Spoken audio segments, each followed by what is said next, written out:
Okay, so let's talk about the Southeast now. I think that's the in thing now about the Southeast.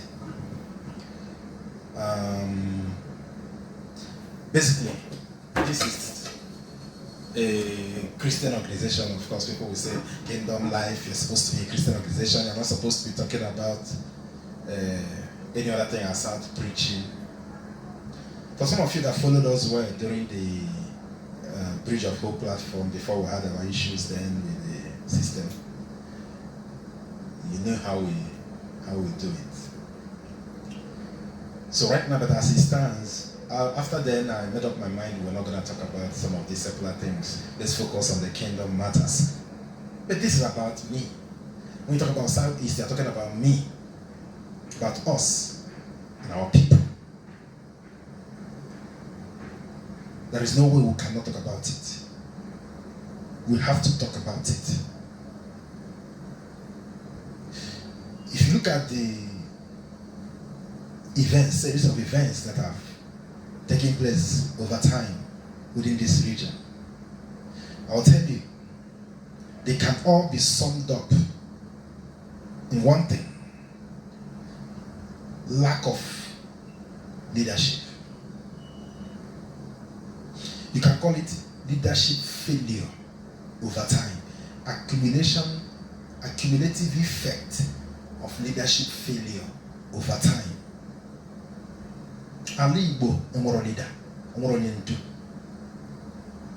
If everybody you see today parading themselves as leaders in that region, they are not leaders, both present and past.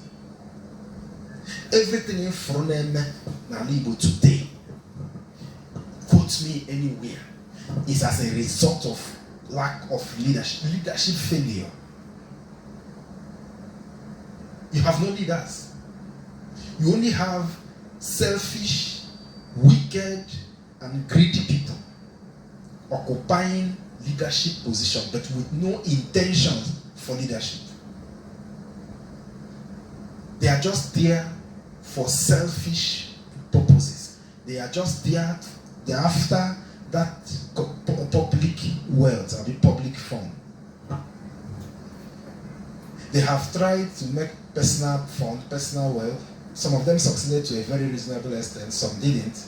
But because of their greed, their selfishness, their intentions both to be richer than everybody, powerful than everybody.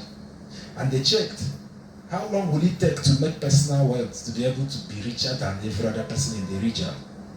It will take long, it may not even happen. So the easiest cut to it is to have access to the public fund. Because public funds are always bigger than personal funds.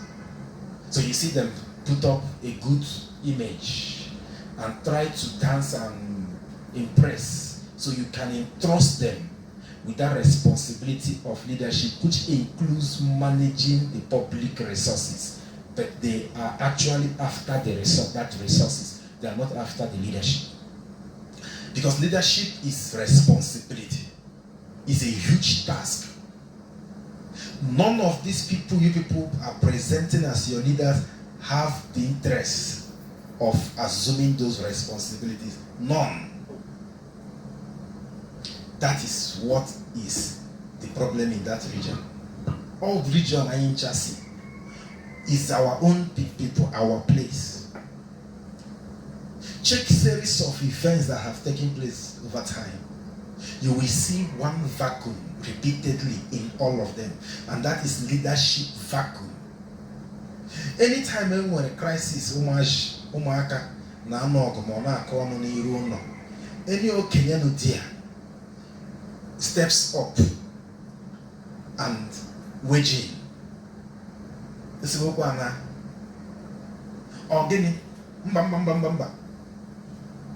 then the next thing you will hear is explanations. Uncle,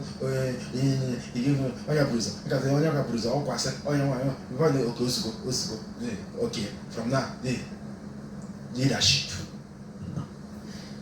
The collapse of security in the Southeast is because of lack of leadership. The collapse of moral standard in the Southeast, that is zero now, the religious and all manner of decadence in that region is as a result of lack of leadership. No more leadership. What we have are criminal elements everywhere. Wicked souls that are willing to betray, sacrifice anybody for personal ambition. And that is why you see these our young boys and girls shouting online everywhere, marginalization, this, might. No. What they call you see, some of us are also young, we're not that old. But during those student unionism, those days, that we challenged the system, we understood the basics of the problem, the fundamentals of it. Let me tell you, what these young people look at as marginalization today is actually fair. Let me explain it the way everybody will understand it. Nigeria is a country that is very complex. You have multi-tribe, ethnics, multi-religion, races, plenty. So every region now will come up this our system of government that makes everybody will send somebody. Every group will send people. And those people will not gather in Abuja. If it is in the state, every region within the state will send people to the state capital. They will go and form the state government. In the federal, every state, every region will send people to Abuja. They will go and form the government of the center.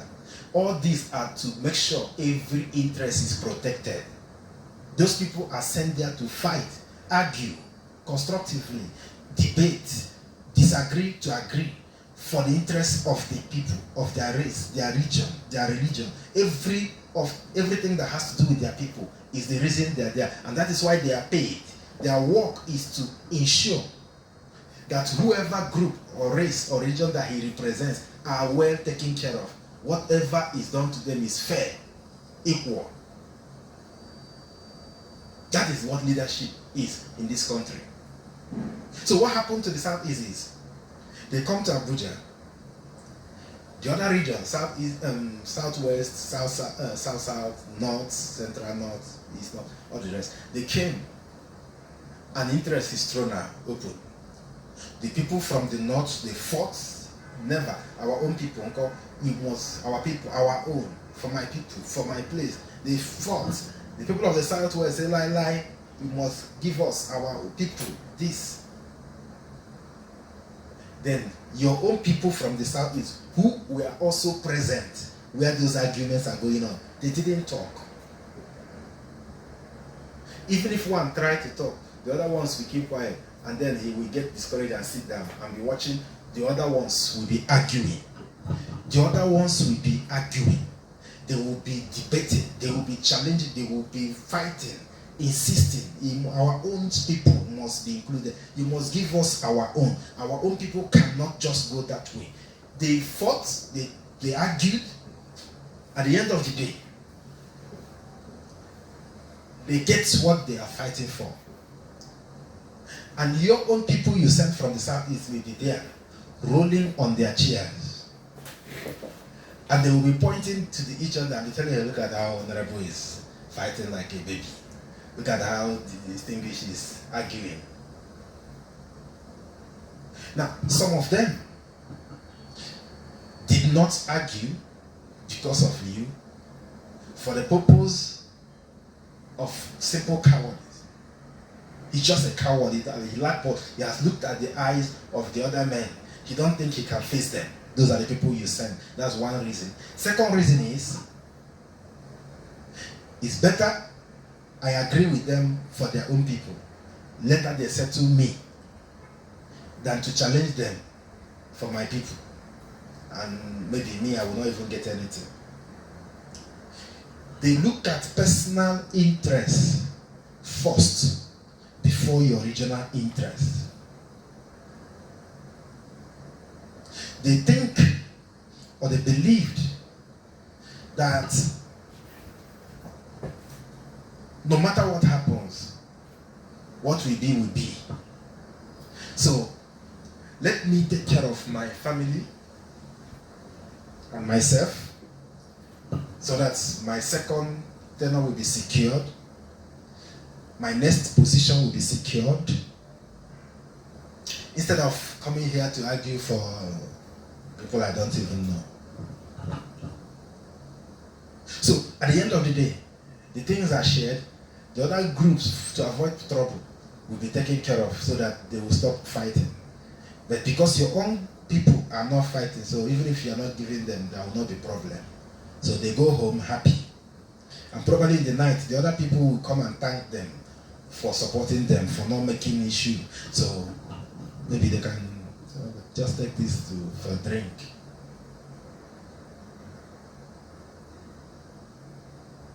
The reason you have governors forum, you have National Assembly, you have all these things, is for fairness and equity, so that every region will be equally represented. People will fight for interests of their own people. That is the reason for those platforms. But you have people who are wicked, who will never argue or have this understanding with anybody just for your sake, something that doesn't concern him and his family. He don't care. Everything that has been done at Benishoti today against that region, check. Let me tell you, the marginalization is a very sensitive thing. Against the region, it's very sensitive, it's difficult, it's hard. I tell you, it's very hard. You can only, other regions are not in a hurry to cause upset in other regions. They are only interested in taking care of their own region, but they are also worried about the other region. They would have preferred that it's done well. But because this other region, they are not really worried. The representatives are not worried. Their spokespeople are not worried. And to take care of these individuals is cheaper than to take care of their region. So they would rather settle them. It's for them not to be complaining about their region. And when that is done, see how intelligent they are. They will now send them to go back and be the ones to go and explain how justified and how fair the whole thing was. Check it. Everything that has been done against the region, it has always been the person from the region that will come and to clear it, to justify it. What was done to P2B in 2023? Check who cleared it, who was defending it. It was Festus Okoye. When Ikenga came up, I said I will not call names today, but at least let me use only this one example. During the resolution build up to the election, Festus was busy defending rubbish, and Ikenga came up with an allegation, with a revelation allegation. It was a revelation of the plot by INEC when they have seen the popularity of Peter. They now came up with a plot to jettison the beavers. Festus saw the plot, that they're going to abandon it, to go back to analog. And INEC came up with a press statement and gave Festus to come and read that it was not true. That no going back on the beavers. At the end of the day, was that revelation by Ikenga not true? But who was defending it? Festus. Not Mahmoud. Look, we have wicked people from our region.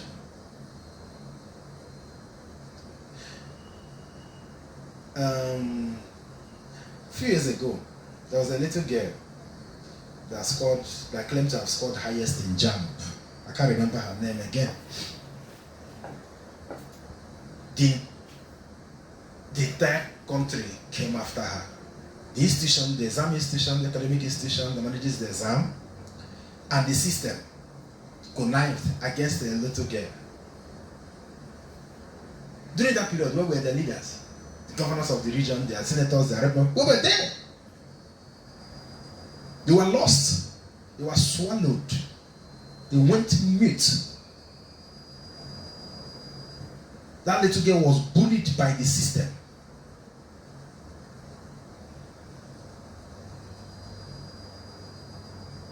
Because that time there was an argument. There was, it was a heat of election campaign period. So there was an argument about the education and performances, excellence, academic excellence and all that. between especially the Southeast and Southwest because of the candidature, Bola Tinubu and Peter from the Southeast. So among the things they were campaigning for Peter with is academic performance of the people in the state in his time, taking them from something to first position in JAMB and WAEC and all that. The thing went to the point that even the institutions themselves started deleting the information in their site in order to play down on the claim.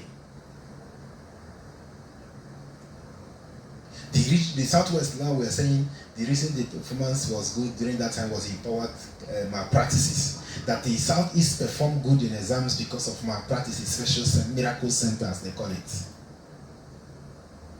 And now, 2 years later, JAMB, the same institution, organized another one just recently. And there was, everybody saw it. It was a mess. But that mess was basically the entire Southeast were involved. And then some states like Lagos State. Poor performances. And some individuals raised the alarm that the result is fishy. There's something wrong about this result. And the minister went on air fast, quickly, to go and defend the poor result. And said it's as a result of their measures that they put in place to checkmate malpractices. And for the fact that the result was like that, means that their what do they call it? The strategies they put in place was successful. It was effective. Malpractices. You put a measure to check malpractices, and that measure affected the entire Southeast and Lagos. Of course, Lagos is Southwest, but everybody knows the population of students of Southeast origin in Lagos. So, the measure you put in place to check malpractices actually affected the entire Southeast region. That supporting the claim 2 years ago that the reason the region performs well is because of malpractice. And who is heading the JAMB? The same man that time. From the region that claimed that Southeast were always involved in malpractices. But guess what? Some few individuals, not your governors, not your senators, not your rep members, not your traditional rulers, not your House of Assembly members, some few individuals, private individuals, especially the ones online, they shouted that this is not right, and they pushed for justice. And the same institution that claimed that it was a successful measure of checking malpractices that produced that poor result, they still made a U-turn to come and now say there was a glitch. And that glitch affected the entire region of Southeast and some other states.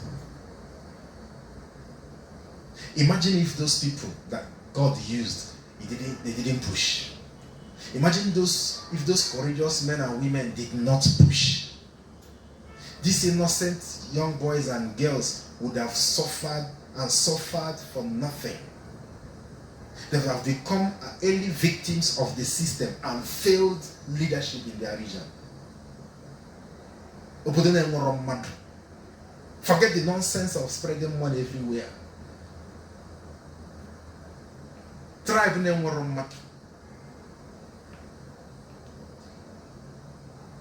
All these things happened. Nobody frowned.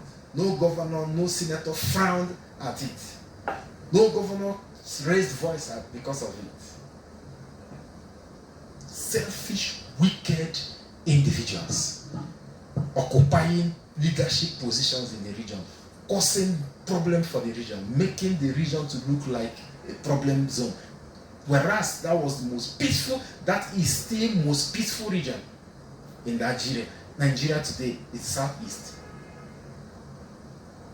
All this breakdown you see recently was because of, and it started most basically from when that wicked Muhammad Buhari became president.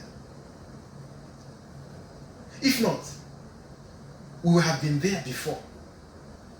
That man came to power with only two intentions, two motives. One, to empower the Fulanis against every other person, and secondly, to destroy the Igbo man. And he was not hiding about it. He was very open about it. He was very vocal about it. He wasn't hiding it. He wasn't pretending.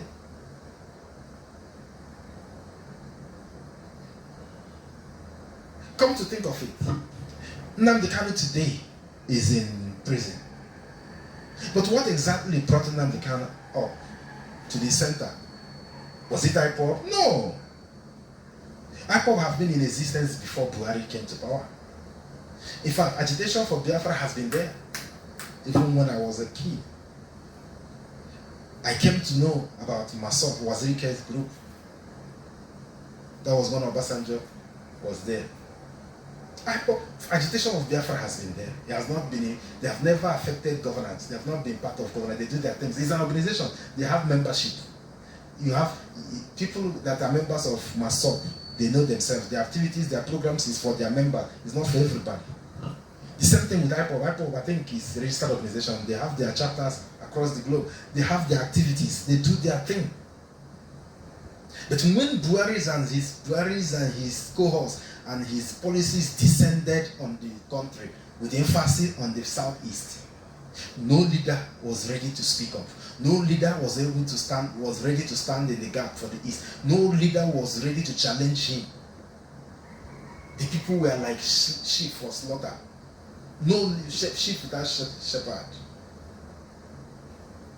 That was how Nnamdi Kanu tried to fill the gap and occupy the vacuum. Every single statement he made that they are using against him, against governors of Buhari, every single policy action he took, every single statement he made, every single action he took that they are using against him today, those actions wouldn't have even happened if the right people in the positions for those statements and actions have done it. Because those statements he made that they are calling incitement against government, people from other regions made the same statement when Fulani is invaded. But the people that made those statements in other regions are people that are in the statutory positions to make those statements, those comments. So you can't question them. They were governors. They are leaders that are known. General T.Y. did his own. Governor Tom did. These are people who were in position to say those things, so they said it. And because it was in their position to say, nobody could question them, because their job as leaders of their region and their people was to protect their people and to speak for their people to listen. So they said what they thought was best for their people, and because it was their responsibility to take care of their people, so they said those things and they took some actions they took, and nobody questioned it. But then Nnamdi was a private individual who was concerned about his people, but was not in position constitutionally to speak for his people. But he had to, because the people that were supposed to do it were not there. They were not nowhere to be found.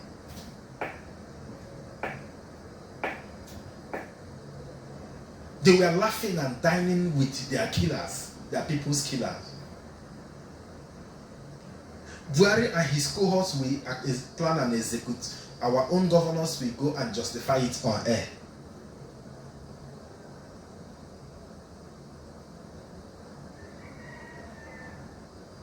They even go and give him chieftaincy title.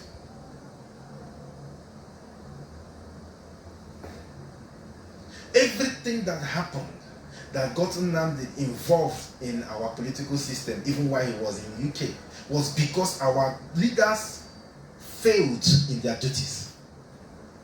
They abandoned the people. And like nature, it abhors vacuum. The people of the Southeast have suffered lack of leadership for a long time. So whenever they hear any voice that speaks for people, any voice that is selfless, they rally around that voice because they have always lacked that voice. My people have always lacked a voice. They are hardworking people. My people are hardworking. They are self-reliant. They always depend on self. They don't wait for anybody to dash them. They work. But this one that has to do with government and positions and politics, there is always need for somebody to be there for the people, because every other region has such people. It's only my people. It's only the Southeast that have nobody. Everybody they send to represent them goes there and turn against them for self-gain. Some will be there in one position, they are aiming the other one. So they try to please the people at the top to be able to secure the other positions. It doesn't matter what happens to these other people behind him. He will always leave the people behind and pursue his ambition forward. That's the kind of people we bring to come and stay, occupy leadership positions. Leadership is responsibility. It's not about title. It's not about status. Okay, look at recently now, which is the reason I'm making this broadcast. You see what is happening with NAFDAC and Obog. This is a state where the governor is a professor, or Kamota, person will be professor, the person will don't finish education, the highest level of it, they don't finish. I am the governor of Anambra State today. This is a region where you claim to have scholars. We have scholars, educated men and women, judges. We have sons. We have men and women, highly placed. Financially, we are there. But guess what? It took the intervention of a young boy, a young man, social media influencer, who is not from the Southeast, who is not occupying any leadership position anywhere. He had to travel from wherever he is or he was down to the Southeast to Onitsha to speak for my people. How can I thank that young man enough? I will not thank him here. I will find a way to call him. I will see him. I will speak to him. Personally, I will thank him personally. He had to travel across many states to go to Onitsha, to go and speak for our people. The people he went to speak for they have House of Assembly members representing every local government in Anambra there. They have senators in Abuja representing them in their villages. They have rep members representing them. They have a governor who is a professor. Then, in the region of the Southeast, there are governors, there are senators, there are prominent traditional rulers in that region. But the person that had to go to speak for these people happened to be a young boy from another region who is not holding any political office, who is not earning salary on behalf of those people in Onitsha. Because all these people I mentioned, the governor himself, the senators, the rep members, the house members, these people are all earning salaries today because of those people in Obogu. That is the reason they are called senators, because they are representing them. And that's the reason they are taking allowances and salaries. But they could not represent them. It took somebody who is not taking any salary on our behalf, somebody who is not even from our region, to go to Obogu to speak for our people. And a young man's voice turned the institution to a mockery, a joke. They moved from issue of fake drugs and they now moved over to ventilation window. I saw one charlatan, one illiterate on screen, on television, on one video, asking them about windows. That is the most foolish charlatan I've ever seen. A loser, a miscreant at the highest level. Who told you that warehouses have windows? Big pharmaceutical companies across the world, they store their drugs in warehouses. The regulation is simple. Make sure the place is cool and dry. Check your drug leaflets, you will see, store in cool and dry place.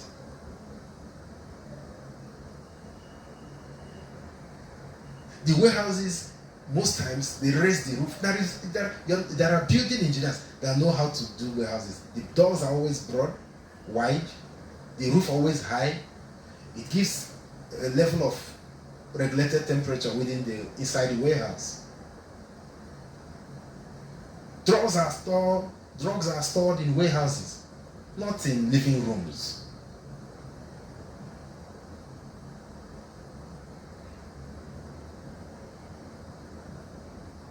If at all the plan of the structure, the pattern of the structure is your problem with the drug market, that wouldn't have been a problem. The system, the method would have been approached through government, the state government. We would have approached the state government, and the state government would have gone there. And I tell you, I trust my people.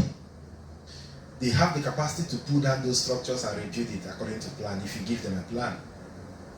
They don't want problems. They don't need anybody to disturb their businesses. If you have problem with the plan, take it up with the government of the state. And the state government will take it up with the chairman of the market. And then they will give them instructions. And I tell you, they will obey the instructions. Building, erecting those structures won't be a problem for them. They can do that comfortably with whatever pattern you give them. Now you claim it is a violation, and then you are charging them 700 naira. Did you now mandate them to put those windows? Why didn't you say, okay, put down the building, put the windows, and then the market opens? The money you are collecting from them, does that replace the place of window? A shame of an institution. But greater shame is for the people who would have asked those questions. With all their level of education and positions, they couldn't ask questions a young man, a social media influencer, could go and ask. Was it not the questions this young man went there to ask NAFDAC that brought out all this rubbish? Imagine if this young man didn't go there. This would have died out. Imagine how many times such thing has happened to our people in different times, different places, and they suffered it, dared it, and moved on because of no leadership. Wicked people that are claiming to be leaders. Leadership is about having Prado and having healers and security and convoy. You think that makes you a leader? It doesn't make you a leader. A leader is about, leadership is responsibility. It's a huge task. You must be there first. Most fights children fought that ended up in a few minutes was because somebody, a leader was there. Either a father, an uncle, a senior brother, or senior sister, or a passerby was there. And quickly intervened, and the fight ended. And everybody moved on. And the funny thing, the moment there is an intervention from a senior person in the children that are fighting, the moment the intervention finishes, they turn to their play like nothing happened. Some of those fights would have landed or ended up in bloodshed, serious wounds and injuries if nobody intervened. There's always need for leadership at every level. But it's a region that have thrived without leadership. They have tried. They have thrived, they have moved on without leadership. They only have people who claim to be leaders, but none of them is a leader. None.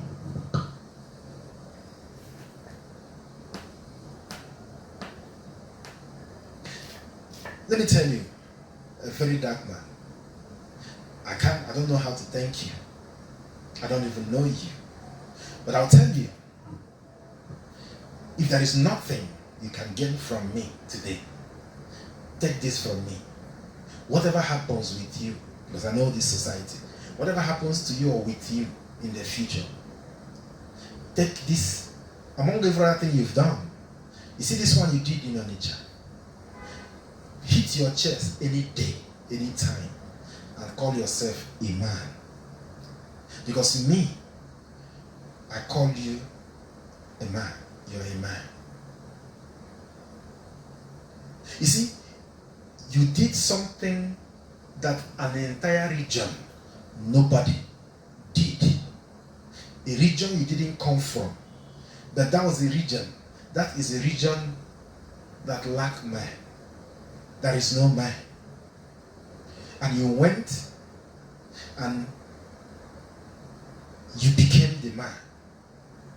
And you spoke. And your voice was heard.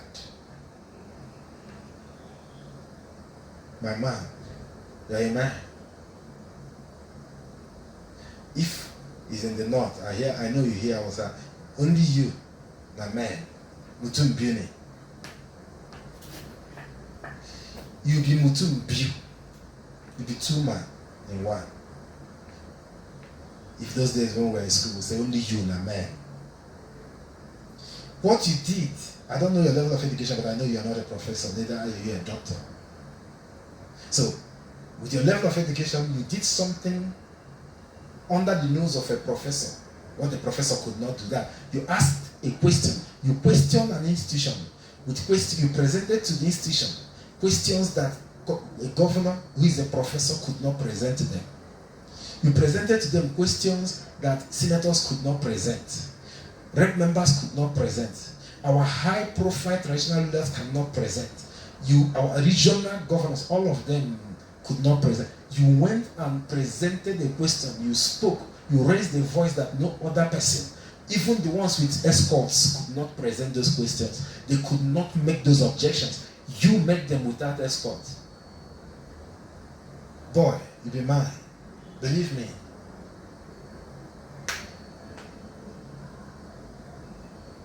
Only you, my man. But again, try as much as you can to be proud of it. It's not easy. It doesn't matter what happens, it is not easy. And again, that is also the other side of the coin. To all of you who are in position of leadership in that region, beginning from the state to the region, all of you that are occupying leadership positions, I'm sure you know what to do. Shame. You are ashamed to yourself. You are ashamed to your people. You should be ashamed of yourselves, all of you. That with all your escorts, all your big names, all your big houses you are living in, all your convoy, all your gara, all your fictitious claims of what you are even not, you couldn't do what a young man traveled to come and do. Shame on you people, all of you.